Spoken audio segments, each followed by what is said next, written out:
Judge Kavanaugh, we welcome you. Are you ready? I have something I want to clear up from the last meeting that doesn't affect you. So before I swear you, I would like to explain my response to Senator Kennedy right after the break. At that time, I entered into the record the statements of 3 witnesses Dr. Ford said were also at the party. These statements were provided to us under penalty of felony by lying to, if you lie to Congress. As soon as my team learned the names of these 3 potential witnesses, we immediately reached out to them requesting an interview. In response, all 3 submitted statements to us denying any knowledge of the gathering Dr. Ford described. If we had calls with them, we would have invited the minority to join. Every time that we've received any information regarding Judge Kavanaugh, we've sought to immediately follow through and investigate. The minority staff sat on Dr. Ford's letter for weeks, and staff told us that they believed it is, quote, highly inappropriate to have these follow-up calls before the FBI finishes its investigation, end quote, even though the FBI had completed its background information. When we followed up with Judge Kavanaugh after we received Dr. Ford's allegations, the ranking member staff didn't join us, even though these calls are usually done on a bipartisan basis. They joined other calls with the judge, but they didn't participate or ask any questions. Would you please rise, sir? Yes. Do you affirm that the testimony you're about to give before the committee will be the truth, the whole truth, and nothing but the truth, so help you God? I do. Yeah. And like we offered to Senator, or to Dr. Ford, you can take whatever time you want now for your opening statement. Then we'll go to questions. So proceed. Mr. Chairman, Ranking Member Feinstein, members of the committee, thank you for allowing me to make my statement. I wrote it myself yesterday afternoon and evening. No one has seen a draft or it except for one of my former law clerks. This is my statement. Less than 2 weeks ago, Dr. Ford publicly accused me of committing wrongdoing at an event more than 36 years ago when we were both in high school. I denied the allegation immediately, categorically, and unequivocally. All 4 people allegedly at the event, including Dr. Ford's longtime friend, Ms. Kaiser, have said they recall no such event. Her longtime friend, Ms. Kaiser, said under penalty of felony that she does not know me and does not believe she ever saw me at a party ever. Here is the quote from Ms. Kaiser's attorney's letter. Quote, simply put, Ms. Kaiser does not know Mr. Kavanaugh, and she has no recollection of ever being at a party or gathering where he was present, with or without Dr. Ford. End quote. Think about that fact. The day after the allegation appeared, I told this committee that I wanted a hearing as soon as possible to clear my name. I demanded a hearing for the very next day. Unfortunately, it took the committee 10 days to get to this hearing. In those 10 long days, as was predictable, and as I predicted, my family and my name have been totally and permanently destroyed by vicious and false additional accusations. The 10-day delay has been harmful to me and my family, to the Supreme Court, and to the country. When this allegation first arose, I welcomed any kind of investigation, Senate, FBI, or otherwise. The committee now has conducted a thorough investigation, and I've cooperated fully. I know that any kind of investigation Senate, FBI, Montgomery County Police, whatever, will clear me. Listen to the people I know.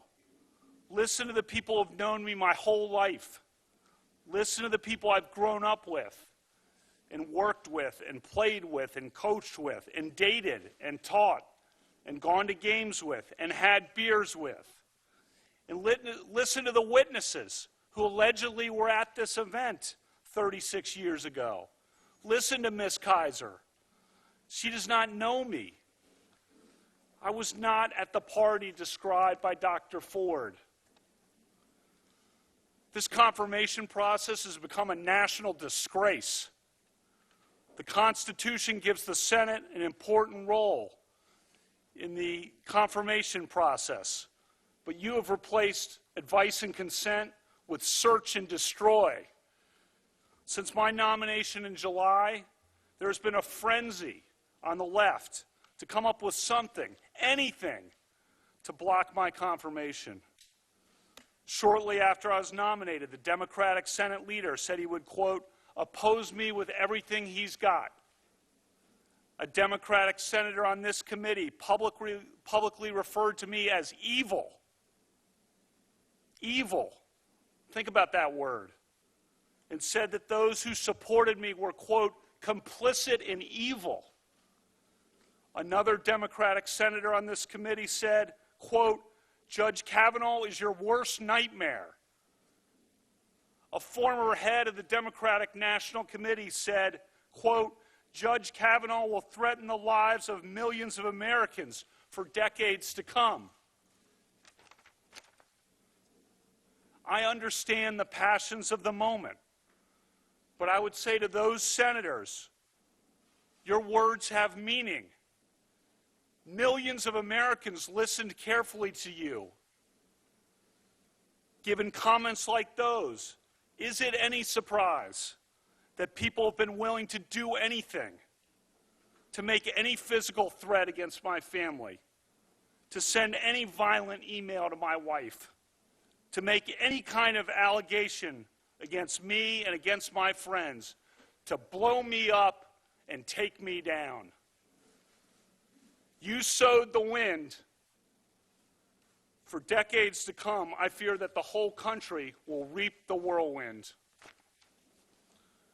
The behavior of several of the Democratic members of this committee at my hearing a few weeks ago was an embarrassment.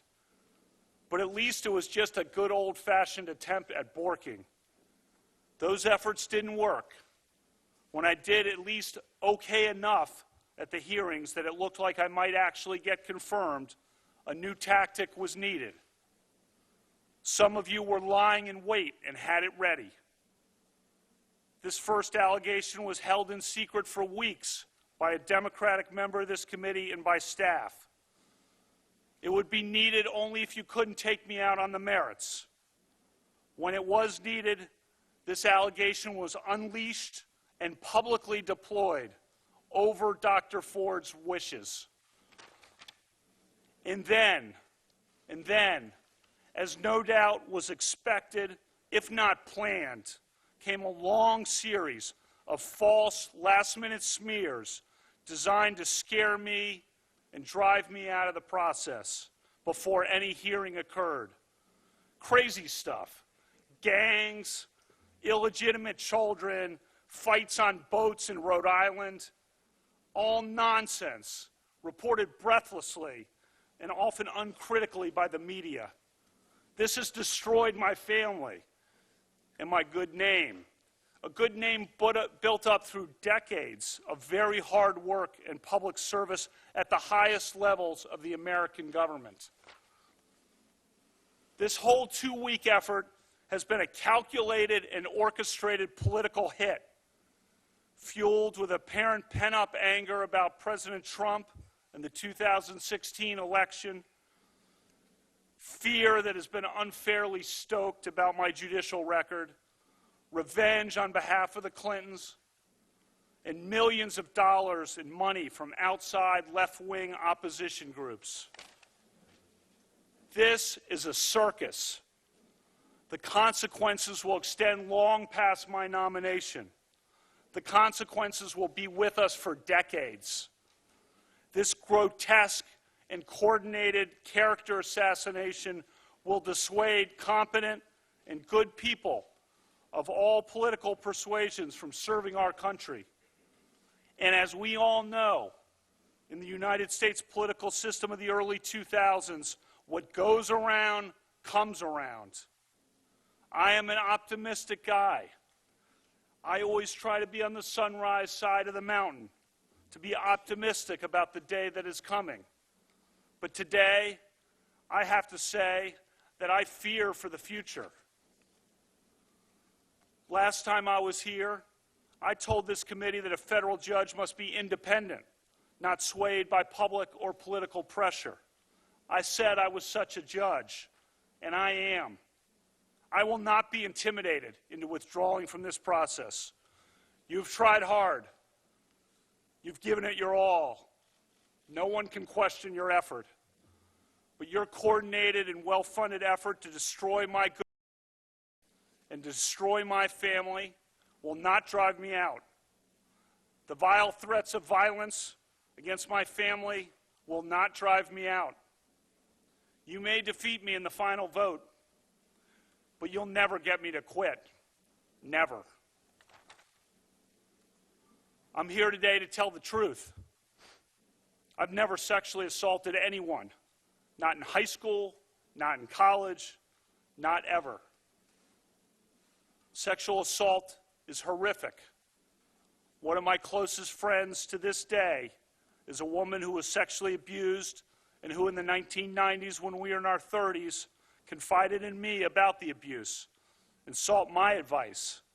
I was one of the only people she consulted. Allegations of sexual assault must always be taken seriously, always.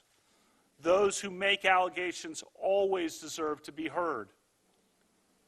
At the same time, the person who is the subject of the allegations also deserves to be heard. Due process is a foundation of the American rule of law. Due process means listening to both sides.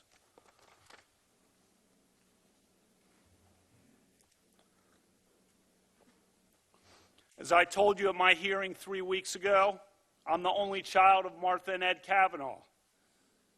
They are here today. When I was 10, my mom went to law school, and as a lawyer, she worked hard and overcame barriers, including the workplace sexual harassment that so many women faced at the time and still face today.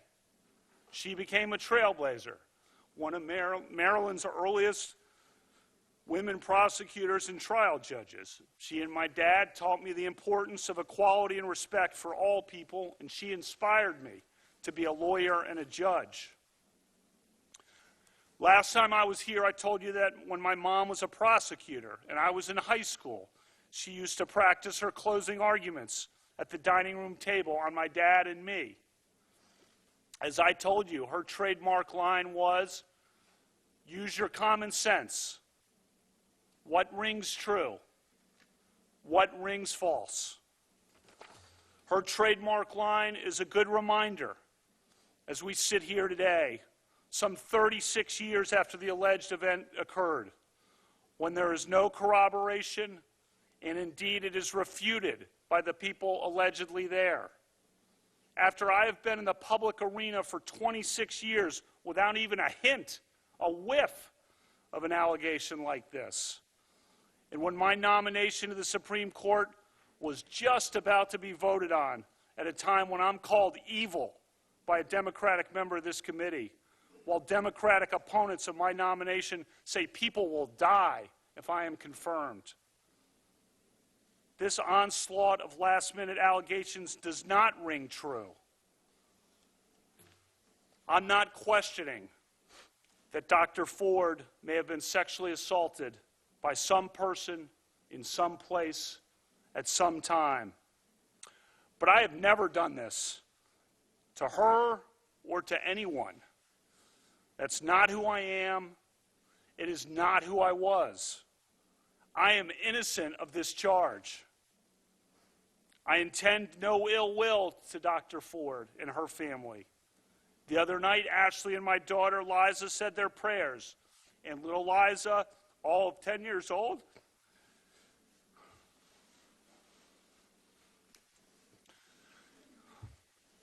said to Ashley, "We should pray for the woman."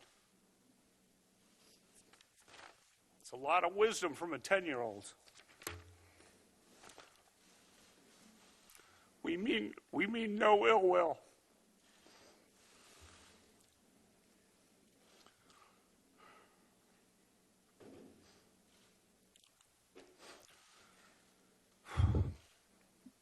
First, let's start with my career.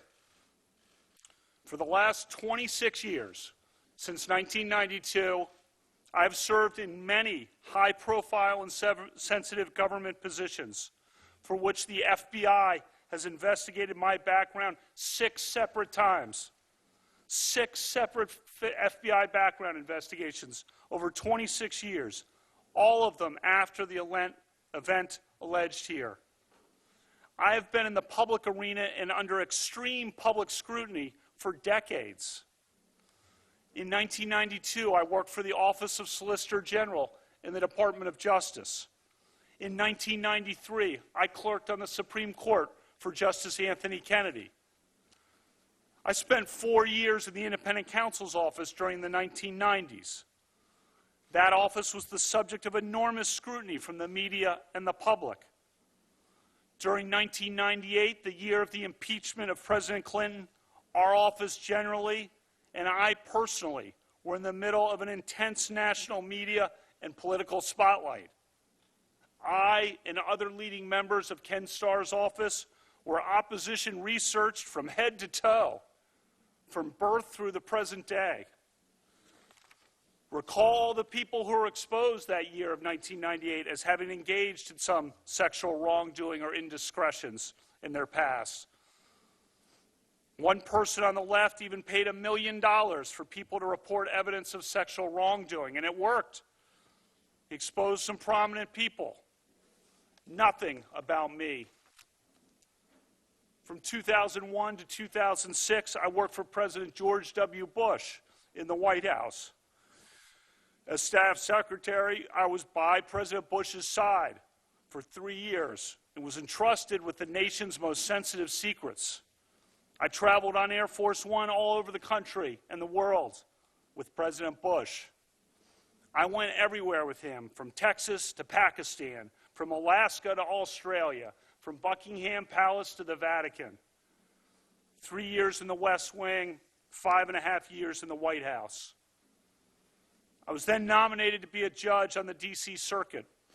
I was thoroughly vetted by the White House, the FBI, the American Bar Association, and this committee. I sat before this committee for 2 thorough confirmation hearings in 2004 and 2006. For the past 12 years leading up to my nomination for this job, I've served in a very public arena as a federal judge on what is often referred to as the second most important court in the country. I've handled some of the most significant and sensitive cases affecting the lives and liberties of the American people. I have been a good judge. And for this nomination, another FBI background investigation, another American Bar Association investigation, 31 hours of hearings, 65 senator meetings, 1,200 written questions, more than all previous Supreme Court nominees combined. Throughout that entire time, throughout my 53 years and 7 months on this earth until last week, no one ever accused me of any kind of sexual misconduct. No one, ever. A lifetime of public service and a lifetime of high-profile public service at the highest levels of American government, and never a hint of anything of this kind. And that's because nothing of this kind ever happened.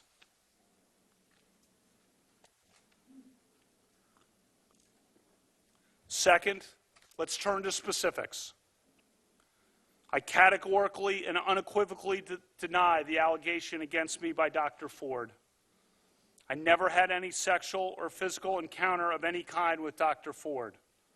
I never attended a gathering like the one Dr. Ford describes in her allegation. I've never sexually assaulted Dr. Ford or anyone.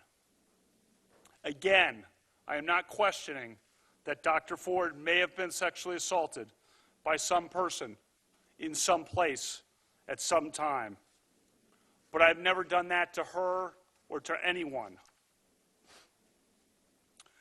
Dr. Ford's allegation stems from a party that she alleges occurred during the summer of 1982, 36 years ago. I was 17 years old between my junior and senior years of high school at Georgetown Prep, a rigorous all-boys Catholic Jesuit high school in Rockville, Maryland. When my friends and I spent time together at parties on weekends, it was usually with friends from nearby Catholic all-girls high schools, Stone Ridge, Holy Child, Visitation, Immaculata, Holy Cross. Dr. Ford did not attend one of those schools. She attended an independent private school named Holton Arms, and she was a year behind me. She and I did not travel in the same social circles. It is possible that we met at some point, at some events, although I do not recall that.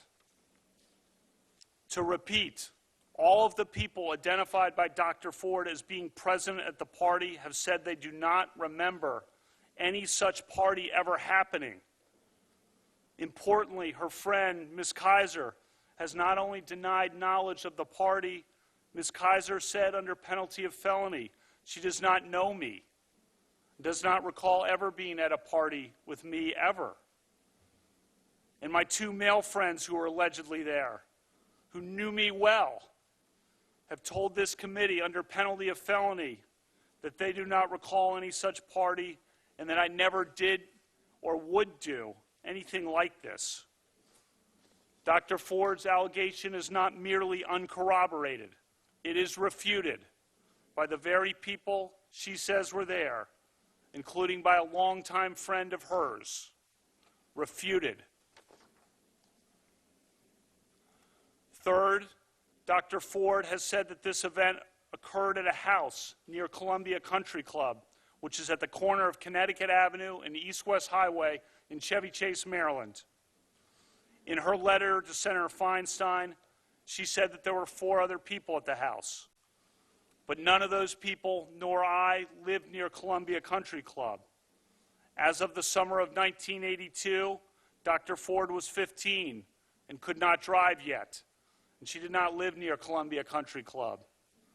She says confidently that she had 1 beer at the party, but she does not say how she got to the house in question, or how she got home, or whose house it was. Fourth, I've submitted to this committee detailed calendars recording my activities in the summer of 1982. Why did I keep calendars? My dad started keeping detailed calendars of his life in 1978.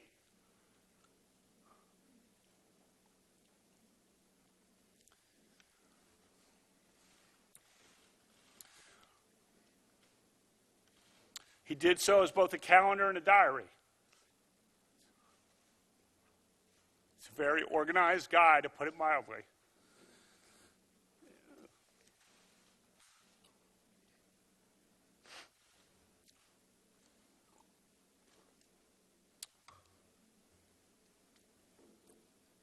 Christmas time, we sit around and he regales us with old stories.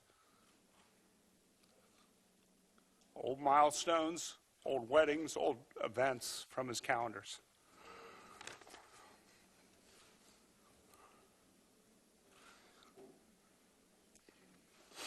In 9th grade,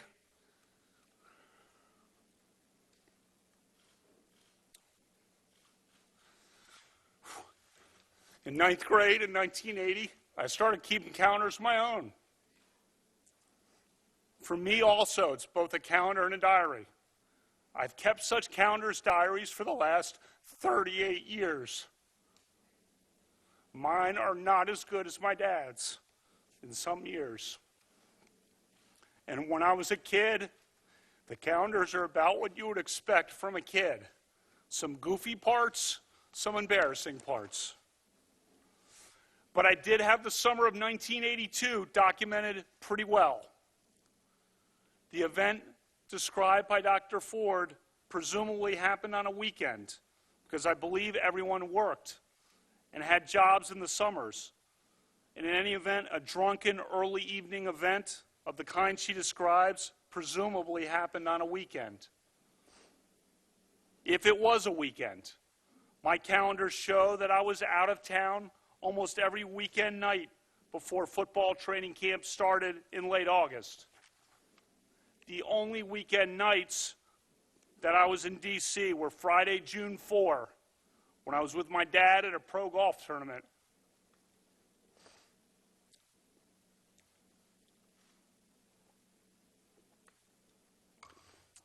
And had my high school achievement test at 8:30 the next morning.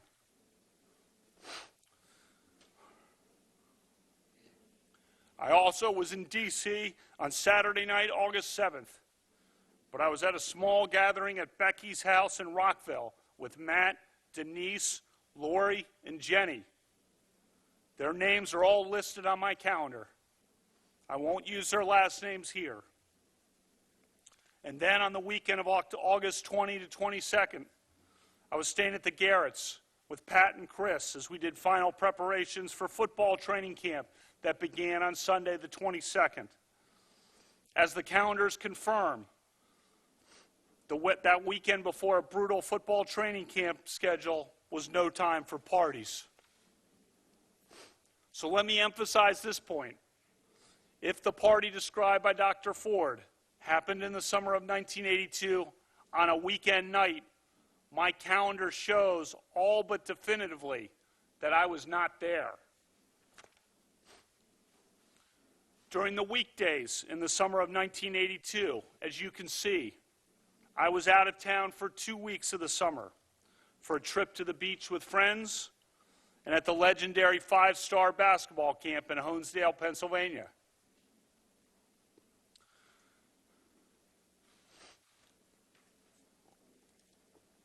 When I was in town, I spent much of my time working out, lifting weights, playing basketball, or hanging out and having some beers with friends as we talked about life and football and school and girls. Some have noticed that I didn't have church on Sundays on my calendars. I also didn't list brushing my teeth. And for me, going to church on Sundays was like brushing my teeth. Automatic. Still is. In the summer of 1981, I had worked construction. In the summer of 1982, my job was cutting lawns. I had my own business of sorts. You see some specifics about the lawn cutting listed on the August calendar page. When I had to time the last lawn cuttings of the summer of various lawns before football training camp. I played in a lot of summer league basketball games for the Georgetown prep team at night at Blair High School in Silver Spring. Many nights I worked out with other guys at Tobin's house.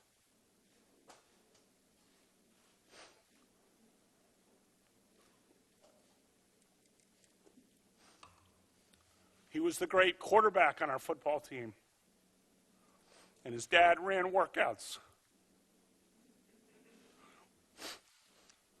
or lifted weights at Georgetown Prep in preparation for the football season. I attended and watched many sporting events, as is my habit to this day.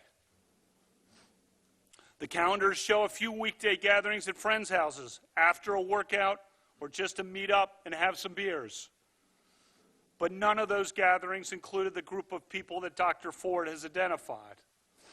And as my calendars show, I was very precise about listing who was there. Very precise. And keep in mind, my calendars also were diaries of sorts, forward-looking and backward-looking, just like my dad's. You can see, for example, that I crossed out missed workouts and the canceled doctor's appointments, and that I listed the precise people who had shown up for certain events. The calendars are obviously not dispositive on their own, but they are another piece of evidence in the mix for you to consider.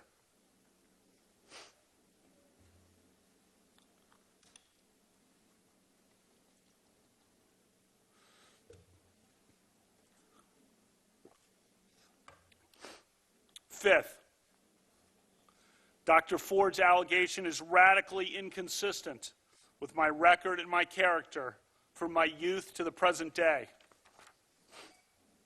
As students at an all-boys Catholic Jesuit school, many of us became friends and remain friends to this day with students at local Catholic all-girls schools. One feature of my life that has remained true to the present day is that I've always had a lot of close female friends. I'm not talking about girlfriends. I'm talking about friends who are women.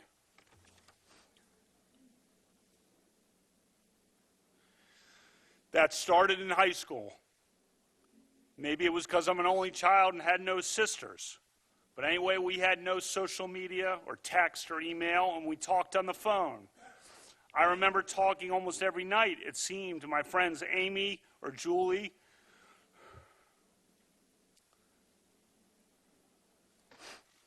or Kristen, or Karen, or Suzanne, or Maura, or Megan, or Nikki.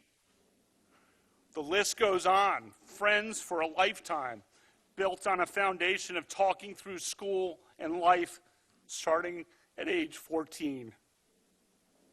Several of those great women are in the seats right behind me today.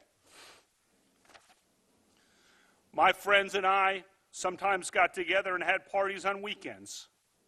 The drinking age was 18 in Maryland for most of my time in high school and was 18 in D.C. for all of my time in high school. I drank beer with my friends. Almost everyone did. Sometimes I had too many beers. Sometimes others did. I liked beer. I still like beer. But I did not drink beer to the point of blacking out, and I never sexually assaulted anyone. There is a bright line between drinking beer, which I gladly do, and which I fully embrace, and sexually assaulting someone, which is a violent crime. If every American who drinks beer, or every American who drank beer in high school, is suddenly presumed guilty of sexual assault, we'll be in an ugly new place in this country. I never committed sexual assault. As high school students, we sometimes did goofy or stupid things. I doubt we are alone in looking back at high school and cringing at some things. For one thing, our yearbook was a disaster. I think some editors and students wanted the yearbook to be some combination of Animal House, Caddyshack, and Fast Times at Ridgemont High, which were all recent movies at that time. Many of us went along in the yearbook to the point of absurdity. This past week,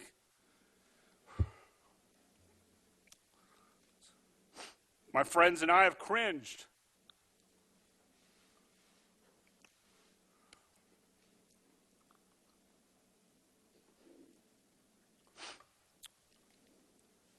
When we read about it and talked to each other.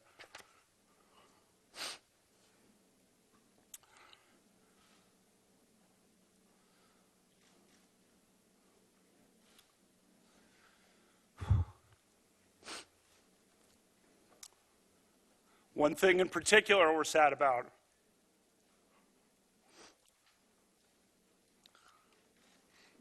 One of our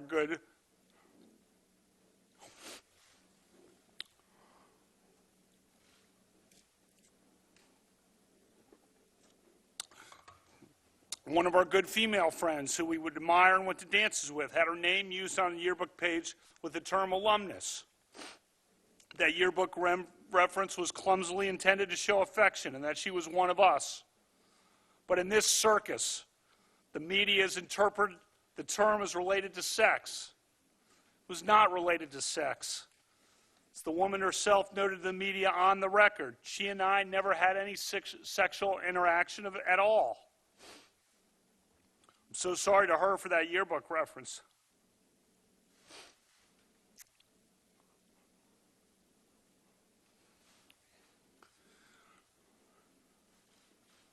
This may sound a bit trivial, given all that we are here for, but one thing I want to try to make sure of in the future is my friendship with her. She was and is a great person. As to sex, this is not a topic I ever imagined would come up at a judicial confirmation hearing, but I want to give you a full picture of who I was. I never had sexual intercourse or anything close to it during high school or for many years after that. In some crowds, I was probably a little outwardly shy about my inexperience. Tried to hide that. At the same time, I was also inwardly proud of it. For me and the girls who I was friends with, that lack of major or rampant sexual activity in high school was a matter of faith and respect and caution. The committee has a letter from 65 women who knew me in high school.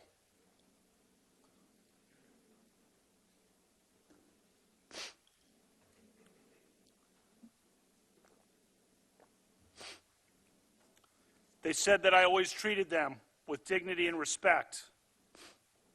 That letter came together in one night, 35 years after graduation, while a sexual assault allegation was pending against me in a very fraught and public situation where they knew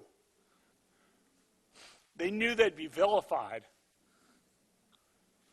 if they defended me. Think about that. They put themselves on the line for me. Those are some awesome women, and I love all of them. You also have a letter from women who knew me in college. Most were varsity athletes.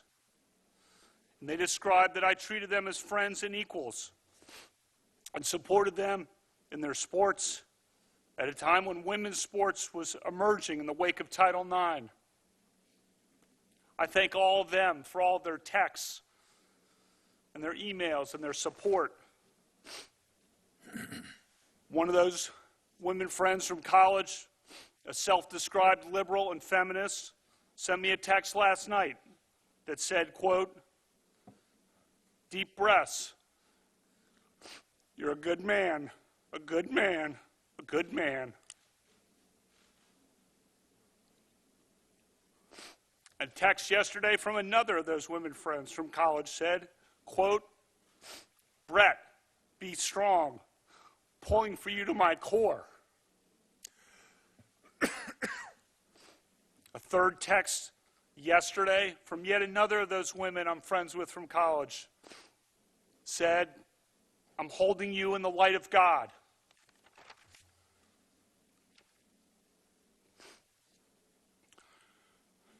As I said in my opening statement the last time I was with you, cherish your friends, look out for your friends, lift up your friends, love your friends. I've felt that love more over the last 2 weeks than I ever have in my life. I thank all my friends. I love all my friends. Throughout my life, I've devoted huge efforts to encouraging and promoting the careers of women. I will put my record up against anyone's, male or female. I am proud of the letter from 84 women who worked with me at the Bush White House from 2001 to 2006 and described me as, quote, "a man of the highest integrity." Read the op-ed from Sarah Day from Yarmouth, Maine. She worked in Oval Office operations outside of President Bush's office. Here's what she recently wrote in centralmaine.com. And today she stands by her comments. Quote, "Brett was an advocate for young women like me. He encouraged me to take on more responsibility and to feel confident in my role. In fact, during the 2004 Republican National Convention, Brett gave me the opportunity to help with the preparation and review of the president's remarks, something I never would have had the chance to do if he had not included me.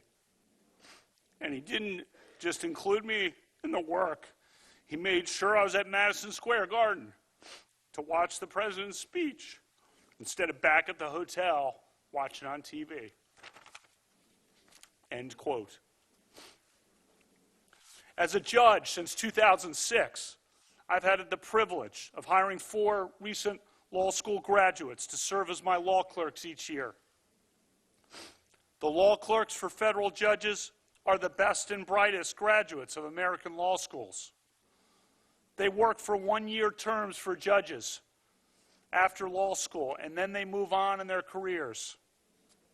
For judges, training these young lawyers is an important responsibility.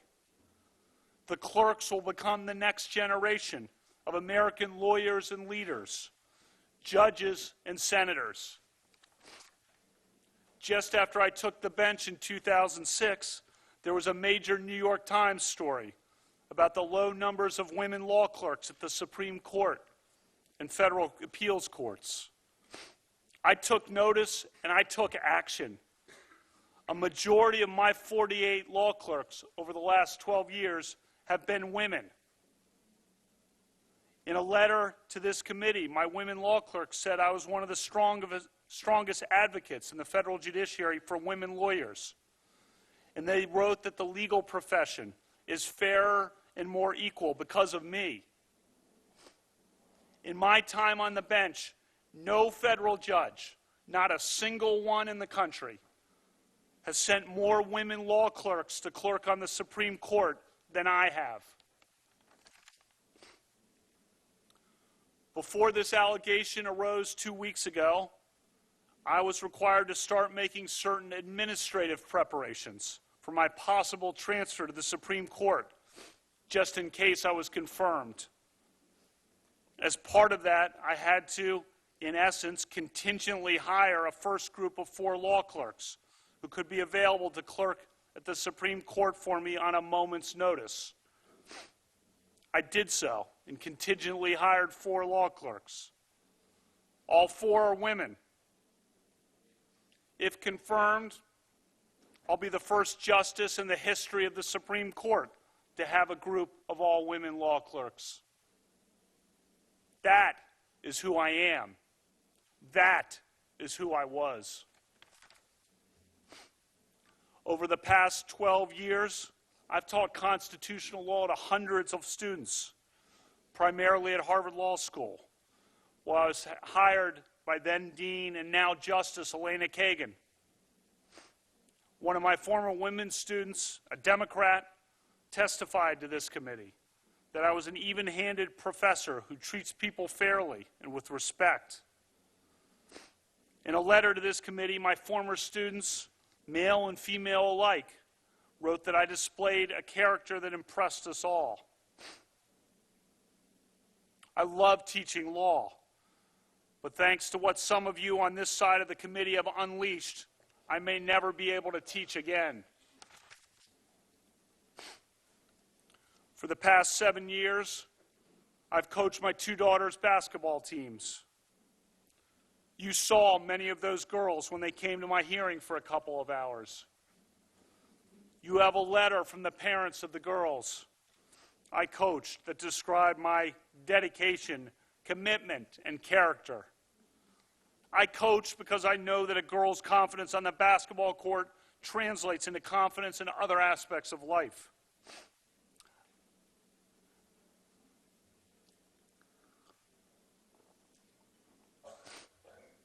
I love coaching more than anything I've ever done in my whole life. But thanks to what some of you on this side of the committee have unleashed, I may never be able to coach again.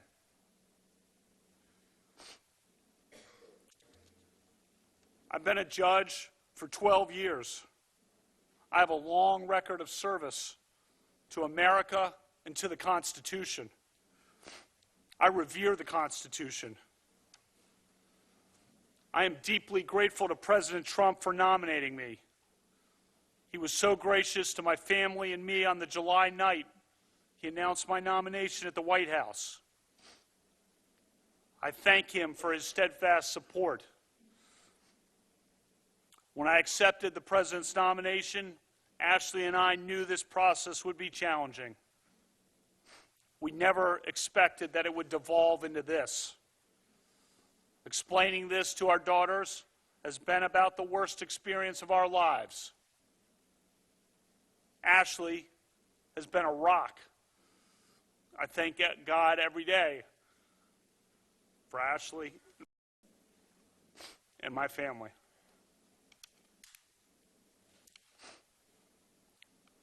We live in a country devoted to due process and the rule of law.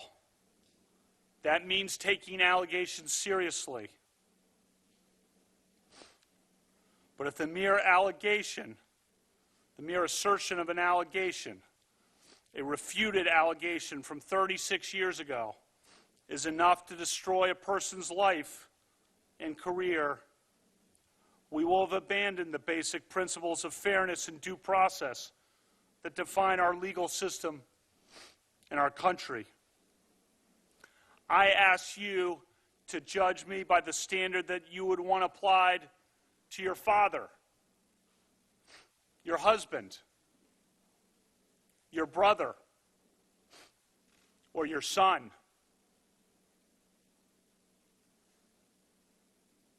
My family and I intend no ill will toward Dr. Ford or her family. But I swear today, under oath, before the Senate and the nation, before my family and God, I am innocent of this charge. Thank you, Judge Kavanaugh. Before we start questions, I won't repeat what I said this morning, but we'll do it the same way as we did for Dr. Ford, and 5-minute rounds. And so we will start with Ms. Mitchell.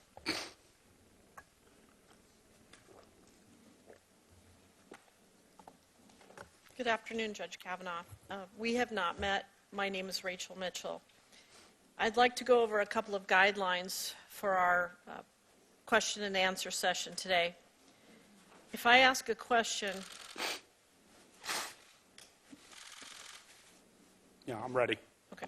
If I ask a question that you do not understand, please ask me to clarify it or ask it in a different way. I may ask a question where I incorporate some information you've already provided. If I get it wrong, please correct me. I'm not going to ask you to guess. If you do estimate, please let me know you're estimating. Now, I want to make sure that all of the committee members have gotten a copy of the definition of sexual behavior. Yes, at least I have one. Okay? We all do. Yeah. And you have that as well, Judge Kavanaugh? Yeah. Okay. First of all, have you been given or reviewed a copy of the questions that I will be asking you? No. Has anyone told you the questions that I will be asking you? No. I want you to take a moment to review the definition that's before you of sexual behavior.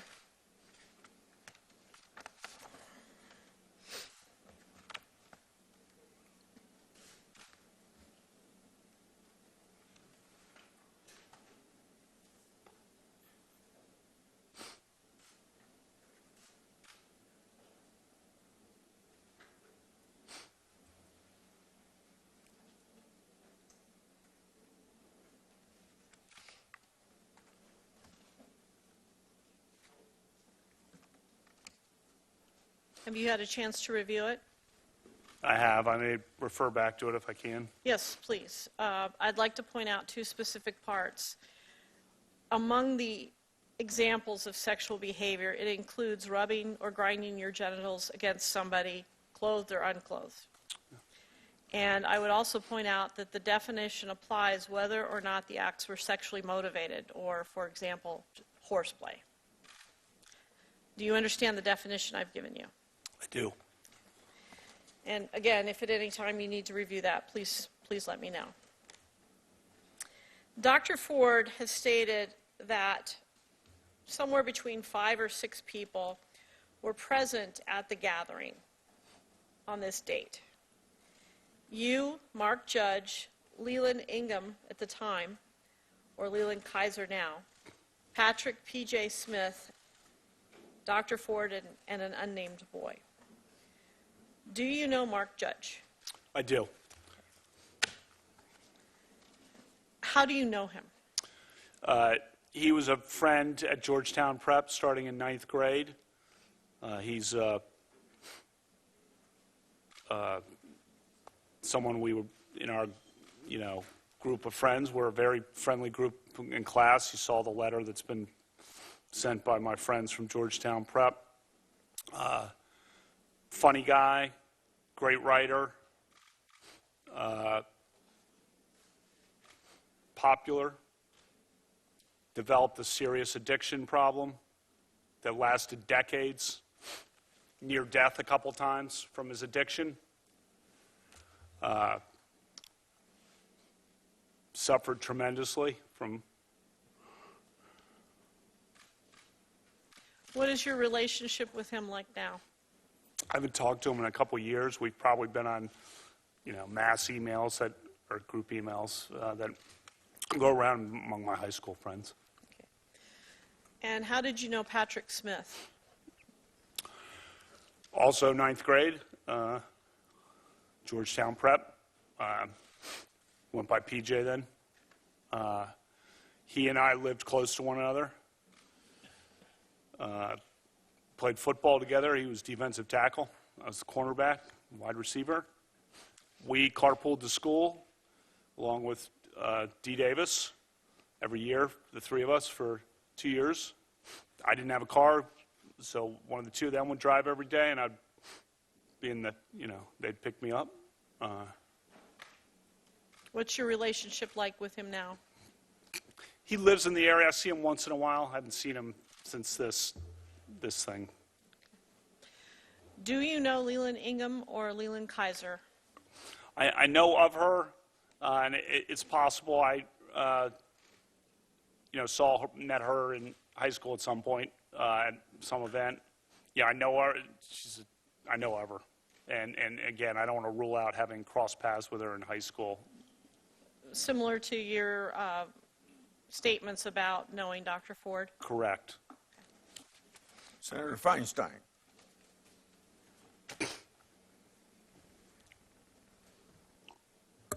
Judge Kavanaugh, it's my understanding that you have denied the allegations by Dr. Ford, Ms. Ramirez, and Ms. Swetnick. Is that correct? Yes. All 3 of these women have asked the FBI to investigate their claims. I listened carefully to what you said. Your concern is evident and clear. And if you're very confident of your position, and you appear to be, why aren't you also asking the FBI to investigate these claims?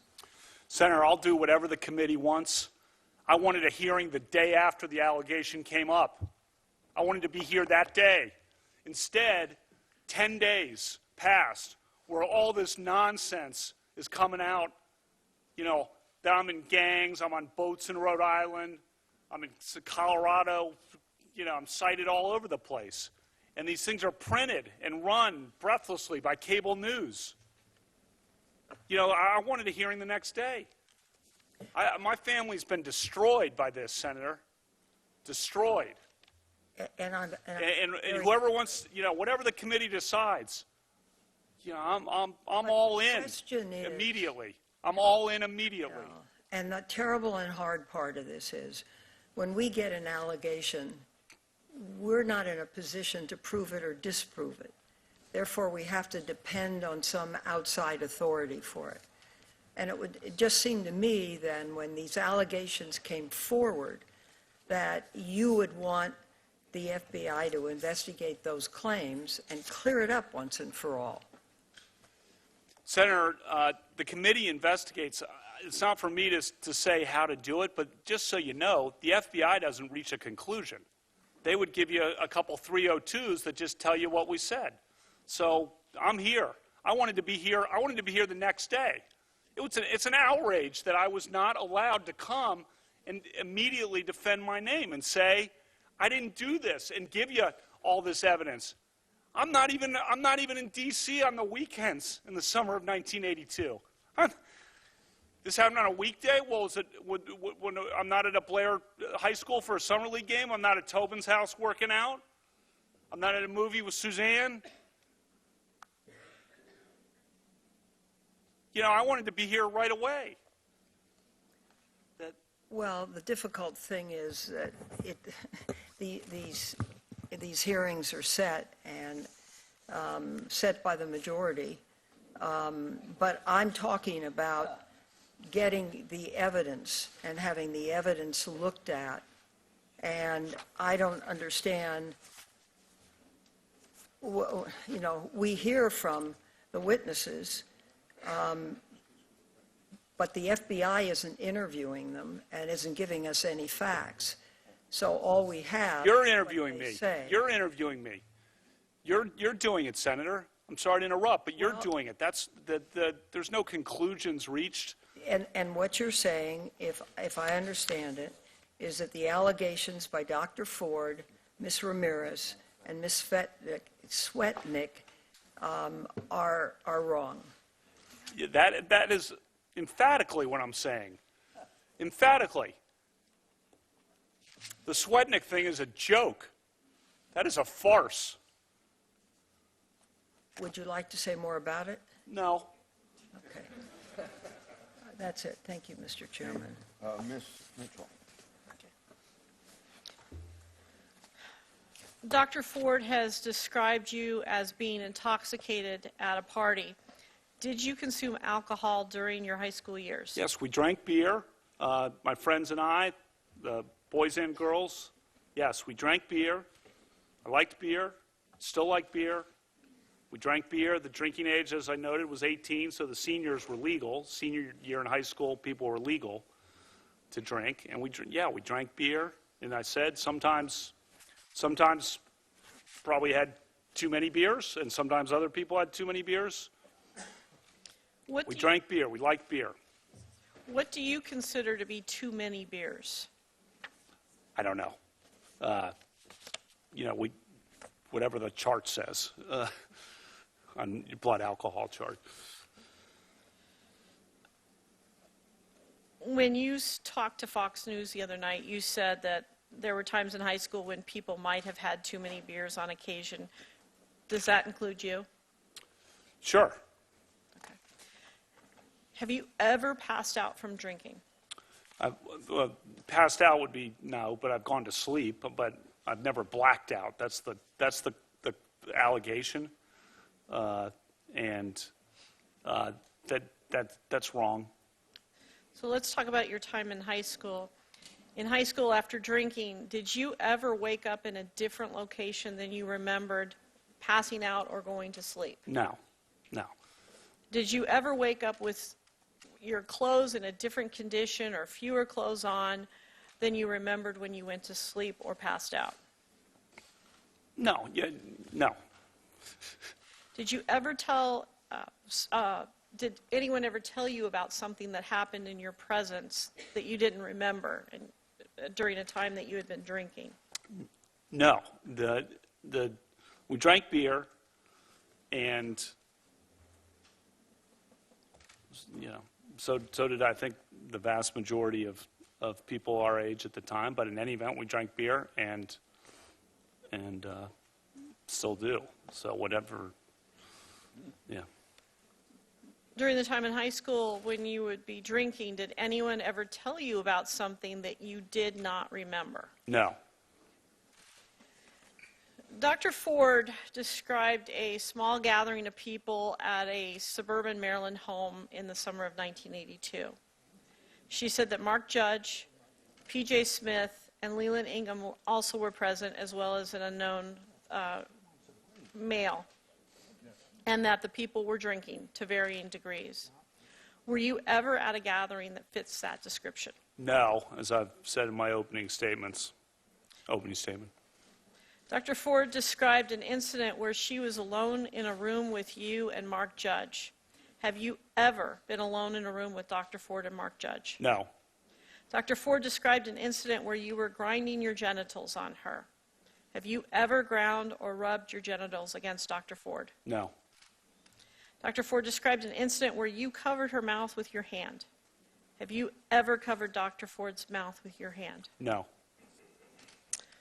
Dr. Ford described an incident where you tried to remove her clothes. Have you ever tried to remove her clothes? No. Referring back to the definition of sexual behavior that I have given you, have you ever at any time engaged in sexual behavior with Dr. Ford? No. Have you ever engaged in sexual behavior with Dr. Ford, even if it was consensual? No.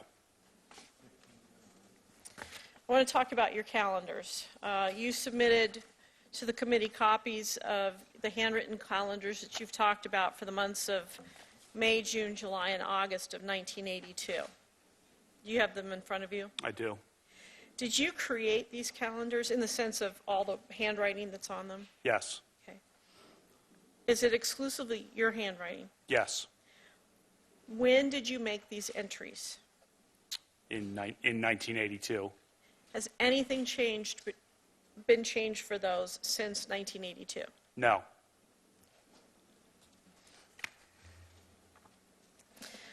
Do these calendars represent your plans for each day, or do they document, in other words, prospectively, or do they document what actually occurred more like a diary? They're both forward-looking and backward-looking, as you can tell by looking at them, because I cross out certain doctor's appointments that didn't happen, or one night where I was supposed to lift weights, I crossed that out because I obviously didn't make it that night. So you can see things that I didn't do crossed out in retrospect. And also when I list the specific people who I was with, that is likely backward-looking. You explained that you kept these calendars because your father started keeping them in 1978, I believe you said. That's why you kept them. In other words, you wrote on them, but why did you keep them up until this time? Well, he's kept them too since 1978, so he's a good role model. Ms. Mitchell, you'll have to stop. Oh, I'm sorry. Judge Kavanaugh has asked for a break, so we'll take a 15-minute break.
We would not be able to have his attendance here. The chairman refuses to call him. If she's saying Mark Judge was in the room then he should be in the room here today. Would you want him called as a witness? Senator, this allegation came into the committee. Oh, no, but I'm just asking the question. Would you want him to be here as a witness? He's already provided sworn testimony to the committee. This allegation's been hidden by the committee, by members of the committee. It has not been investigated by the FBI. The committee has refused to allow it to be. It was dropped on me. Investigated. It was sprung. It was not investigated by the FBI, and he has not been called where he might be under Should have oath. been handled in the due course, Senator, Well, then, when it came in. I would disagree with that. I've been on this committee 44 years, both Republicans and Democrats. I've never seen somebody that critical and not allowed to be here to called to be testified or an FBI background. But let me He's provided sworn testimony, and Senator, he has not Senator, been- let me finish. The allegation came in weeks ago, and nothing was done with it by the ranking member, and then it sprung on me. Judge Kavanaugh, I've heard your line, and you stated it over and over again, and I have that well in mind. But let me ask you this. He authored a book titled Wasted, Tales of a Gen X Drunk. He references a Bart Kavanaugh vomiting in someone's car during beach week and then passing out. Is that you that he's talking about? Senator, Mark Judge was... To your knowledge, is that you that he's talking about? I'll explain if you let me. Proceed, please. Mark Judge was a friend of ours in high school who developed a very serious drinking problem, an addiction problem, that lasted decades and was very difficult for him to escape from. And he nearly died. And then he had leukemia as well on top of it. Now, as part of his therapy, or part of his coming to grips with sobriety, he wrote a book that is a fictionalized book and an account. I think he picked out names of friends of ours to throw them in as kind of close to what for characters in the book. So you know, we can sit here. We don't know whether that's you or not. We can sit here and you know, like make fun of some guy who has an addiction. I'm not making I don't think fun that of really anybody, is Judge really Kavanaugh. I'm good. trying to get a straight answer from you under oath. Are you Bart Kavanaugh that he's referring to? Yes or no? That's You'd have to ask him. Well, I agree with you there, and that's why I wish that the chairman had him here under oath. Now, you talked about your yearbook. In your yearbook, you talked about drinking and sexual exploits, did you not? Senator, let me take a step back and explain high school. I was number one in the class. Freshman. And I thought no. I thought only the Senate. You got this up. I'm gonna talk about my high school. No. I'm gonna Let him talk. answer. I'm gonna talk about my high school record. If you're gonna sit here and mock me, I think we were all very fair to Dr. Ford. Shouldn't we be just as fair to Judge Kavanaugh? Say. I busted my butt in academics. I always tried to do the best I could. So I recall I finished one in the class, first and freshman and junior year, right up at the top with Steve Clark and Eddie Ayala. We were always kind of in the mix. I played sports. I was captain of the varsity basketball team. I was wide receiver and defensive back on the football team. I ran track in the spring of '82 to try to get faster. I did my service projects at the school, which involved going to the soup kitchen downtown. Let me finish. And going to tutor intellectually disabled kids at the Rockville Library.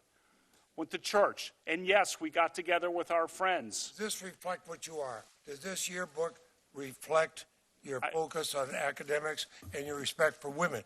That's easy, yes or no. You don't have to filibuster the answer. Does it reflect your focus on I already academics? said the yearbook in my opening statement. The yearbook Judge, was obviously... Just wait a minute. He's asked the question. I'll give you time to answer it. the yearbook, as I said in my opening statement, was something where the students and editors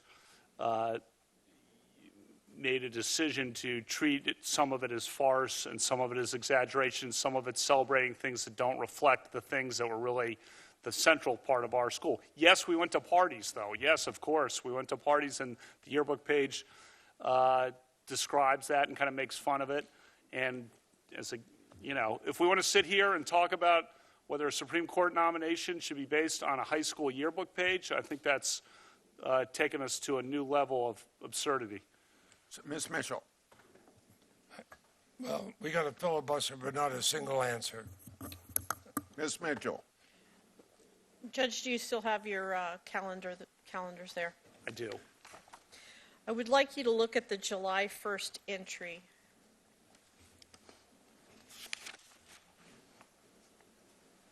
Yes. The entry says, and I quote, "Go to Timmy's for skis with Judge, Tom, PJ, Bernie, and Squee." Squee.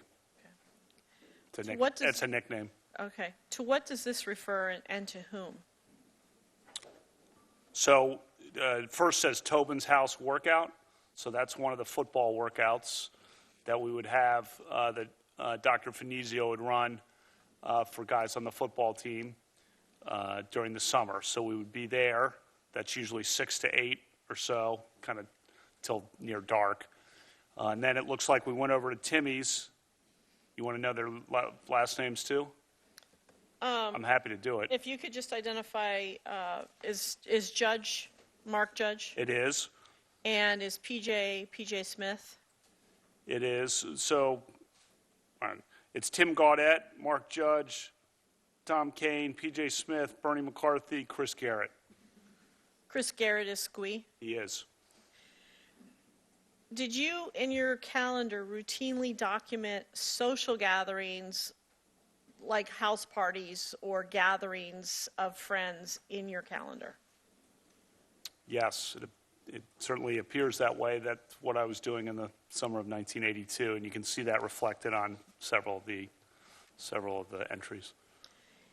If a gathering like Dr. Ford has described had occurred, would you have documented that? Yes, because I documented everything, those kinds of events, even small get-togethers. August 7th is another good example where I documented a small get-together that summer. So, yes. August 7th, could you read that? I think that's go to Becky's, Matt, Denise, Lori, Jenny. Have you reviewed every entry that is in these calendars of May, June, July, and August of 1982? I have. Is there anything that could even remotely fit what we're talking about in terms of Dr. Ford's allegations? No. As a lawyer and a judge, we've talked about the FBI, are you aware that this type of offense would actually be investigated by local police? Yes, I mentioned Montgomery County Police earlier, yes. Are you aware that in Maryland, there is no statute of limitations that would prohibit you being charged, even if this happened in 1982? That's my understanding. Have you at any time been contacted by any members of local police agencies regarding this matter? No, ma'am. Prior to your nomination for Supreme Court, you've talked about all of the female clerks you've had and the women that you've worked with. I'm not just talking about them. I'm talking about globally. Have you ever been accused, either formally or informally, of unwanted sexual behavior? No. And when I say informally, I mean just a female complains. It doesn't have to be to anybody else but you. No. Since Dr. Ford's allegation was made public, how many times have you been interviewed by the committee? It's been a 3 or 4. I'm trying to remember now. It's been several times. Each of these new things, absurd as they are, we get on the phone and kind of go through them. So have you submitted 2 interviews specifically about Dr. Ford's allegation? Yes. And what about Deborah Ramirez's allegation that Yes. you waved your penis in front of her? Yes. What about Julie Swetnick's allegation that you repeatedly engaged in drugging and gang raping or allowing women to be gang raped? Yes. Yes, I've been interviewed about it. Were your answers to my questions today consistent with the answers that you gave to the committee in these various interviews? Yes, ma'am. Okay. That's the amount of time. Senator Durbin. Thank you, Mr. Chairman. Judge Kavanaugh, earlier today, Dr. Christine Ford sat in that same chair, and under oath, she said clearly and unequivocally that she was the victim of sexual assault at your hands. She answered our questions directly, and she didn't flinch at the prospect of submitting herself to an FBI investigation of these charges. We know, and I'm sure she's been advised by her attorneys, that a person lying to the FBI can face criminal prosecution. You have clearly and unequivocally denied that you assaulted Dr. Ford. With that statement, you must believe that there is no credible evidence or any credible witness that could prove otherwise. You started off with an impassioned statement at the beginning, and I can imagine, try to imagine what you have been through or your family's been through, and I'm sure I wouldn't get close to it. But it was an impassioned... No, you wouldn't. I'm sure I wouldn't. It's an impassioned statement. And in the course of it, you said, I welcome any kind of investigation. I quote you. I welcome any kind of investigation. I've got a suggestion for you. Right now, turn to your left in the front row, to Don McGahn, counsel to President Donald Trump. Ask him to suspend this hearing and nomination process until the FBI completes its investigation of the charges made by Dr. Ford and others, and goes to bring the witnesses forward and provides that information to this hearing. I'm sure that the chairman at that point will understand that that is a reasonable request to finally put to rest these charges if they are false or to prove them if they are not. You spent 2 years in the White House office that approved judicial nominees. You turned to the FBI over and over and over again for their work. Let's bring them in here and now. Turn to Don McGahn and tell him it's time to get this done. An FBI investigation is the only way to answer some of these questions. Stop the clock. This committee is running this hearing, not the White House, not Don McGahn, not even you as a nominee. We are here today because Dr. Ford asked for an opportunity here. I know you did too as well. In fact, maybe even before she did. We're here because people wanted to be heard from charges that they all thought were unfair, or activities like sexual assault was unfair. So I want to assure Senator Durbin, regardless of what you say to Senator Don McGahn, we're not suspending this hearing. Proceed to answer the question, or whatever, or if the gentleman... I'll just say this.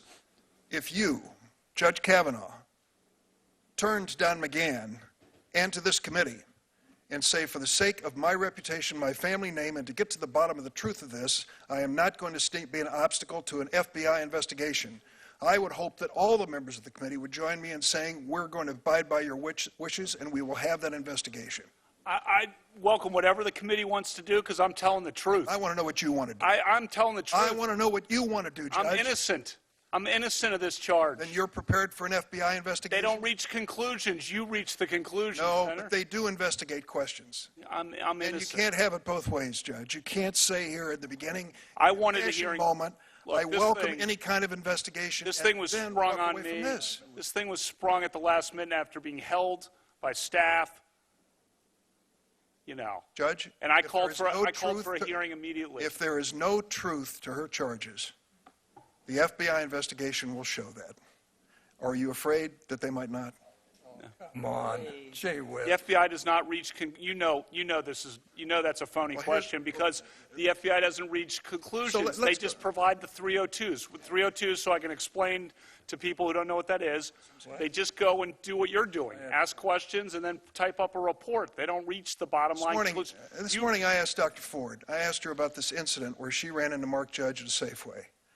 And she said, sure, I remember, 6 or 8 weeks after this occurrence. Well, someone at the Washington Post went in and took a look at Mr. Judge's book and has been able to, the run that he wrote about his addiction and his alcoholism. And they have narrowed it down what they think was a period of time, 6 or 8 weeks after the event. And he would have been working at the Safeway at that point. So the point I'm getting to is we at least can connect some dots here and get some information. Why would you resist that Here's kind some of dots. investigation? Why would you resist that kind of investigation? Senator, I wanted the hearing last week. I'm asking about the FBI investigation. The committee figures out how to ask the questions. I'll do whatever. I've been on the phone multiple times with committee counsel. I'll talk to... Judge Kavanaugh, will you support an FBI investigation right now? I will do whatever the committee wants to... Personally, do you think that's the best thing for us to do?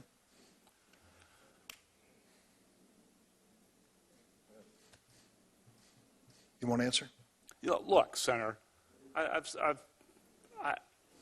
said I wanted a hearing, and I'd said I was welcome anything. I'm innocent.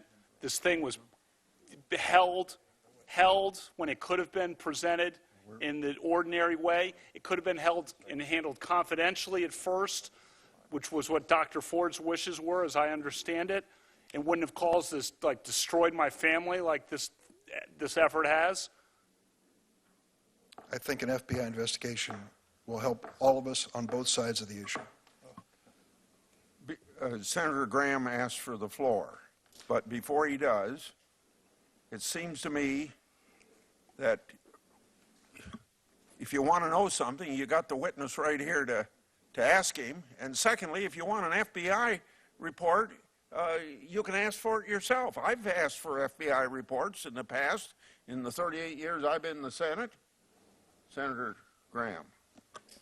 Are you aware that at 9:23 on the night of July the 9th, the day you were nominated to the Supreme Court by President Trump, Senator Schumer said, 23 minutes after your nomination, I will oppose Judge Kavanaugh's nomination with everything I have.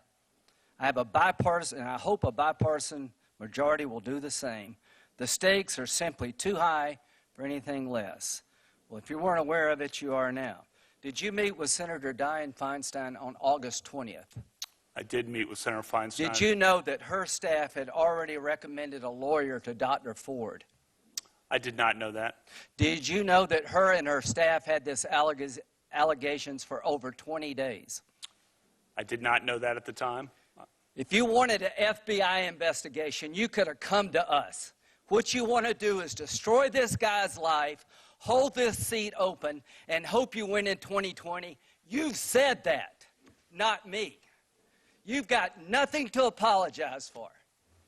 When you see Sotomayor and Kagan, tell them that Lindsay said hello, because I voted for them. I would never do to them what you've done to this guy. This is the most unethical sham since I've been in politics. And if you really wanted to know the truth, you sure as hell wouldn't have done what you've done to this guy. Are you a gang rapist? No. I cannot imagine what you and your family have gone through.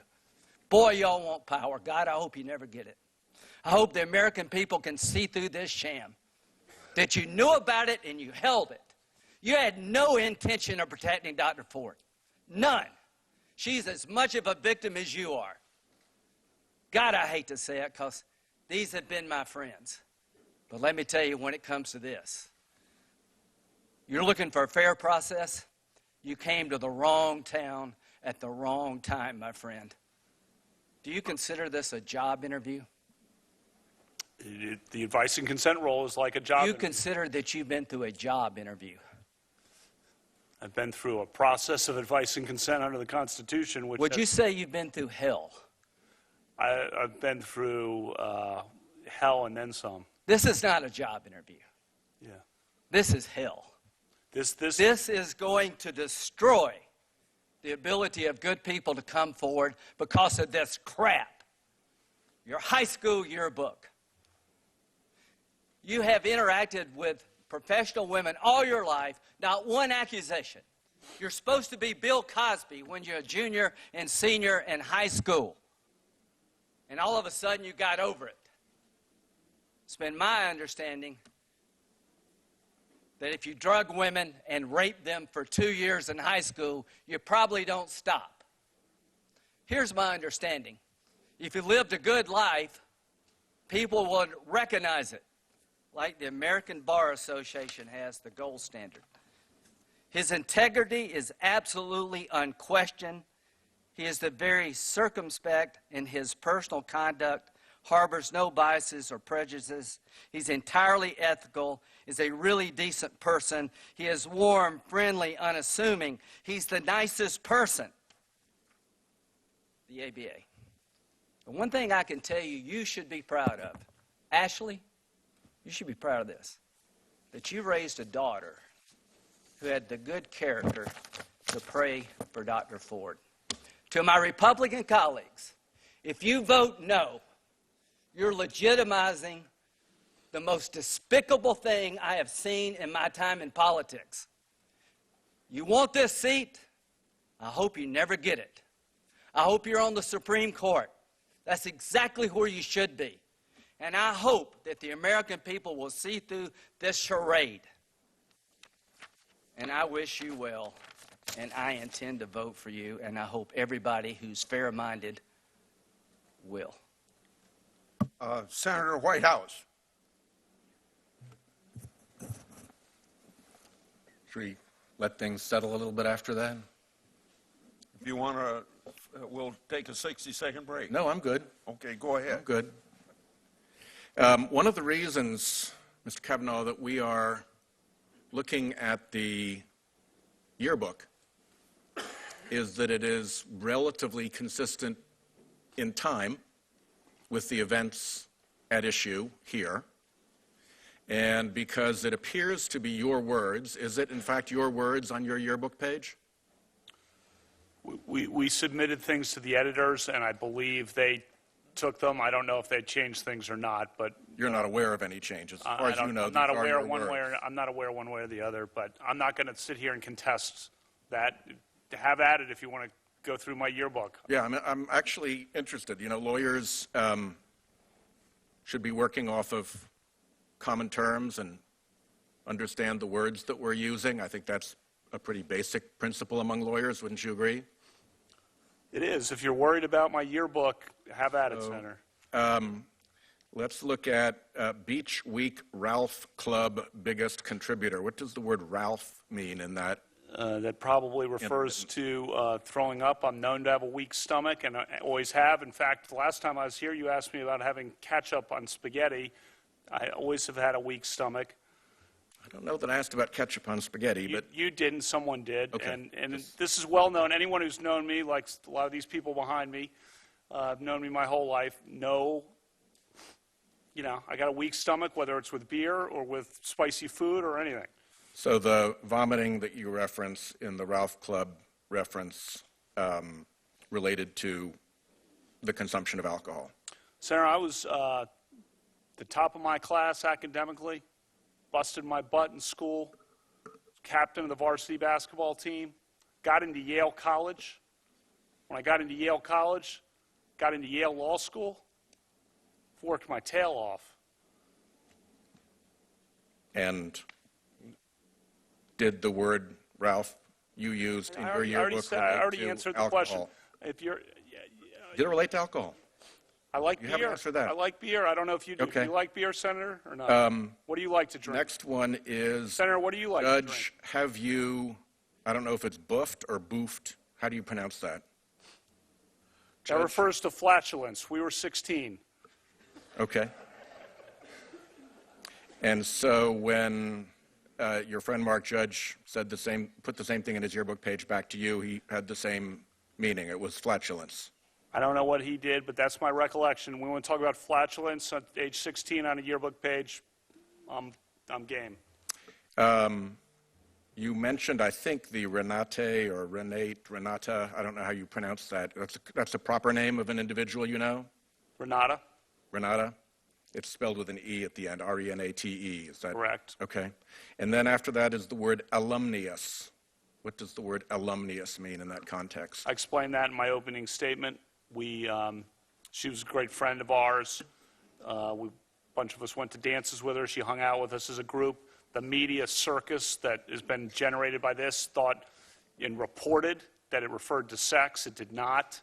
Never had any, as she herself said on the record, any kind of sexual interaction with her. And I'm sorry how that's been misinterpreted, and sorry about that, as I explained in my opening statement, because she's a good person, and to have her name dragged through this hearing is a joke and really an embarrassment. Devil's Triangle? Drinking game. How's it played? 3 glasses in a triangle. And? You ever played quarters? No. Okay, it's a quarters game. Ann Doherty's? As you can tell from my calendar, she had a party on the 4th of July in the beach in Delaware. And there are like 1, 2, 3, 4, 5, 6, 7 F's in front of the 4th of July. What does that signify, if anything? One of our friends, Squee, when he said the F word, starting at a young age, had kind of a wind-up to the F word. Kind of a and then the word would come out. And when we were 15, we thought that was funny, and it became an inside joke for how he would say and I won't repeat it here, for the F word. Referring to Georgetown versus Louisville and... You want to name more on the Fs? No, Orioles versus Red Sox. In both, you respond, who won anyway, or who won that game anyway? Should we draw any conclusion that a loss of recollection associated with alcohol was involved in you not knowing who won the games that you attended? No. First of all, the Georgetown-Louisville was watching it on TV, a party, and That's not inconsistent with drinking and not remembering what happened. I'm aware. And the point of both was we, in essence, were having a party and didn't pay attention to the game, even though the game was the excuse we had for getting together. I think that's very common. I don't know if you've been to a Super Bowl party, for example, Senator, and not paid attention to the game and just hung out with your friends. I don't know if you've done that or not, but that's what we were referring to in those 2 occasions. Senator Cornyn. Judge, I can't think of a more embarrassing scandal for the United States Senate since the McCarthy hearings, when the comment was about the cruelty of the process toward the people involved. And the question was asked, have you no sense of decency? And I'm afraid we've lost that, at least for the time being. Do you understand you've been accused of multiple crimes? I'm painfully aware for my family and me to read about this. And breathless reporting. of course, the sexual assault that Dr. Ford claims that you denied, then the claims of Ms. Ramirez that not even the New York Times would report because they couldn't corroborate it. And then Stormy Daniels' lawyer released a bombshell accusing you of gang rape. All of those are crimes, are they not? They are, and I'm never going to get my reputation back. My life is totally and permanently altered. Well, Judge, don't give up. I'm not giving up. The American people are listening to this, and they will make their decision, and I think you'll come out on the right side of that decision. Well, I will always be a good person and try to be a good judge, whatever happens. So But this is not a job interview. You've been accused of a crime. If you have lied to the committee and the investigators, that is a crime in and of itself, correct? that is correct. So in order to vote against your nomination, we would have to conclude that you are a serial liar. And you have exposed yourself to legal jeopardy in your interaction with this committee and the investigators. Isn't that correct? That's my understanding. You talked in your interview on with Martha McCollum the other night about a fair process. Some of my colleagues across the aisle say, well, the burden is not on the accuser because this is a job interview. The burden is on you, but you said you weren't there and it didn't happen. It's impossible for you to prove a negative. So I would just suggest that you have been accused of a crime and that a fair process under the United States Constitution and our notion of fair play means that the people who make an accusation against you have to come forward with some evidence. Isn't that part of a fair process? Yes, sir, Senator. And part of that means that if you're going to make an allegation, there needs to be corroboration. In other words, you're not guilty because somebody makes an accusation against you in this country. We're not a police state. We don't give the government that kind of power. We insist that those charges be proven by competent evidence. And I know we're not in a court. I've told my colleagues if we were in court, half of them would be in contempt of court. But you have been accused of a crime, and I believe fundamental notions of fair play and justice in our constitutional system require that if somebody's going to make that accusation against you, then they need to come forward with some corroboration, not just allegations. And you're right to be angry about the delays in your ability to come here and protect your good name, because in the interim, it just keeps getting worse. It's not Dr. Ford. It's this story that not even the New York Times would report, the allegation of Ms. Ramirez. And then Stormy Daniels' lawyer comes up with this incredible story accusing you of the most sordid and salacious conduct. It's outrageous, and you're right to be angry. But this is your chance to tell your story, and I hope you have a chance to tell us everything you want to tell us, but the burden is not on you to disprove the allegations made. The burden under our system, when you accuse somebody of criminal conduct, is on the person making the accusation. Now, I understand this isn't a trial, like I said, but I just wanted to make sure that we understood. It's hard to reconstruct what happened 36 years ago, and I appreciate what you said about Dr. Ford, that perhaps she has had an incident at some point in her life, and you are sympathetic to that.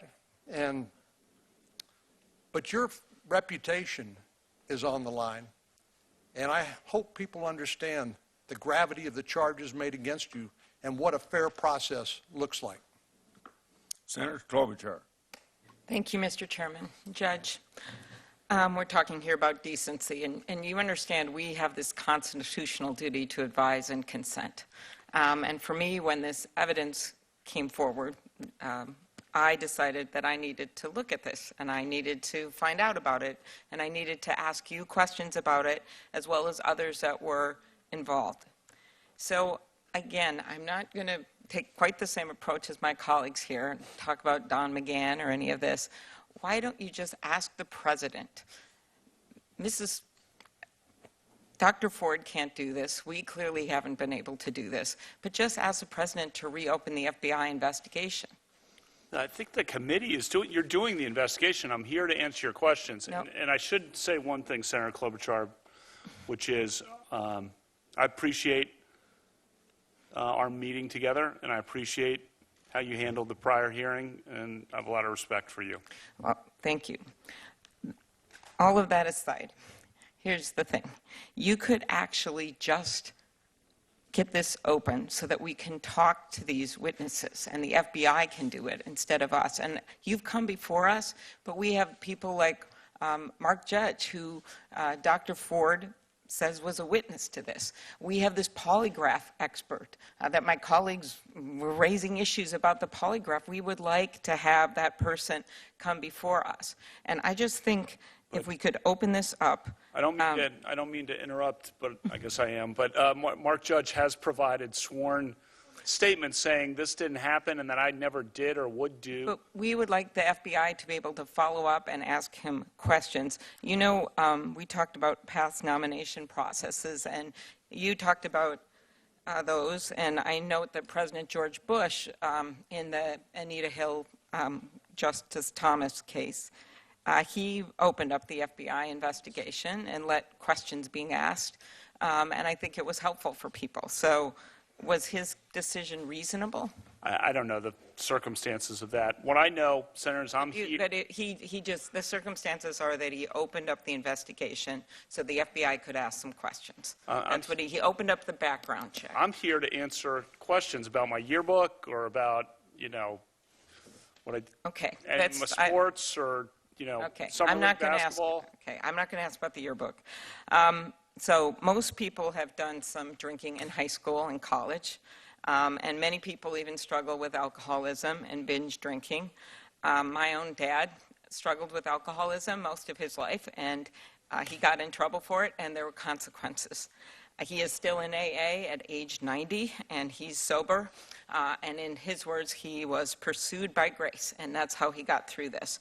So in your case, you have said here and other places that you never drank so much that you didn't remember what happened. But yet, we have heard, not under oath, but we have heard your college roommate say that you did drink frequently, these are in news reports, that you would sometimes be belligerent. Another classmate said it's not credible for you to say you didn't have memory lapses. So drinking is one thing. I actually don't think that's the second quote's correct. On the first quote, if you wanted, I provided some material that's still redacted about the situation with the freshman year roommate, and I don't really want to repeat that in a public hearing, but just so you know, there were 3 people in a room, Dave White, Jamie Roach, and me, and it was a contentious situation where Jamie did not like Dave White at all, and I mean this. Okay. So Dave White came back from home one weekend, and Jamie Roach had moved all his furniture out into the courtyard. Okay. And so he walks in, and so that's your source on that. Okay. So there's some old. Drinking is one thing. And there's much more. Okay. Look at the redacted portion of what I said. I don't want to repeat that in a public hearing. I will. Could I just ask one more question? Redacted information about that. Okay. Drinking is one thing, but the concern is about truthfulness. And in your written testimony, you said sometimes you had too many drinks. Was there ever a time when you drank so much that you couldn't remember what happened or part of what happened the night before? No, I remember what happened, and I think you've probably had beers, Senator, and so you're saying there's never been a case where you drank so much that you didn't remember what happened the night before or part of what happened? You're asking about, blackout. I don't know. Have you? Could you answer the question, Judge? That's not happened. Is that your answer? Yeah, and I'm curious if you have. I have no drinking problem, Judge. Yeah, nor do I. Okay, thank you. Senator Hatch, since this FBI thing keeps coming up all the time, let's get back to basics. First of all, anybody, including any senator that's brought up this issue, could ask for an FBI investigation. What the FBI does is gather information for the White House, then the file's sent to the committee for us to make our own evaluations. We're capable of making our own determination about the accuracy of any of those allegations. The FBI has put out a statement over, now I suppose it's a month ago, clearly stating this matter is closed as far as the letter being sent to them, and there is no federal crime to investigate. If Senate Democrats hope for the FBI to draw any conclusions on this matter, I'm going to remind you what Joe Biden said. Now, I said this in my statement, but maybe people aren't listening when I say, and maybe they won't even hear this. Joe Biden, quote, "The next person who refers to an FBI report as being worth anything obviously doesn't understand anything. The FBI explicitly does not in this or any other case reach a conclusion, period. They say, he said, she said, they said, period."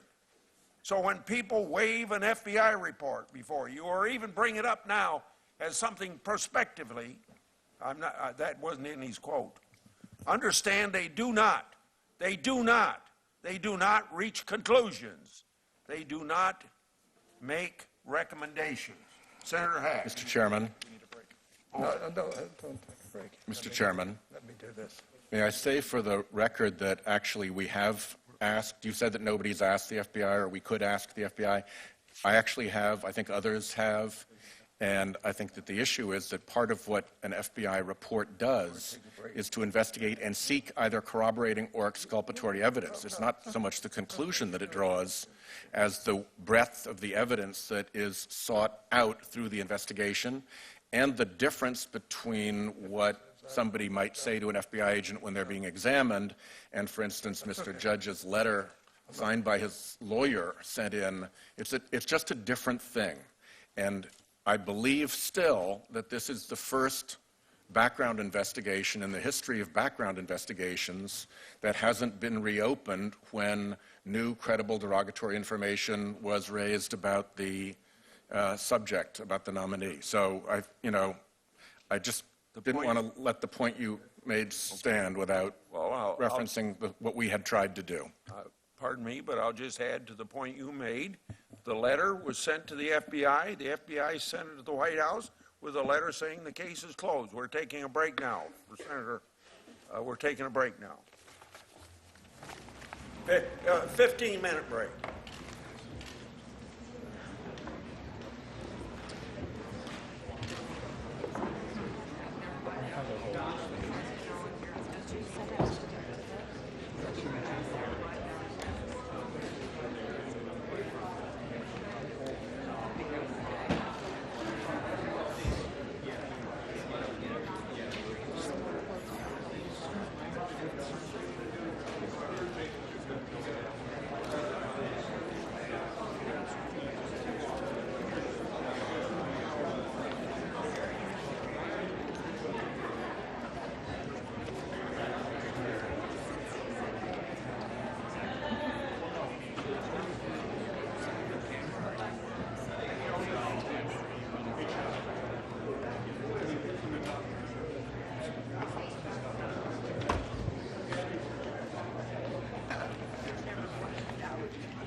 it affected the legislature?